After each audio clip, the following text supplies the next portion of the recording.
பம்பரம் போல ஆடுறிய எதுக்கு? நித்தம் சாமி வந்து ஏறிடணும் அதுக்காக. தொப்புள தங்காட்டுறிய எதுக்கு?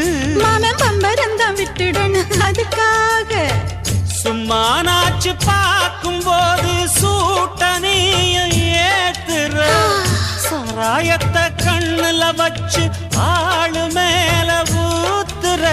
காஞ்ச மாடு கம்புலதான் பாஞ்சது போல் தெம்புலதான் நீயும் மேய பாக்குற. மூட்டை தூக்கும் மாமாய் அழகு மான தூக்கலாமா? மாமன் வீரம் என்ன அதத்தான் நானும் பார்க்கலாமா? சந்ததியெல்லாம் தெரிஞ்சும் ஏயா சொதப்புற இப்படி? சங்கதியெல்லாம் தெரிஞ்சும் ஏயா சொதப்புற இப்படி? சொர்க்க வாசல் கதவு உனக்கு கிட்டத்தானே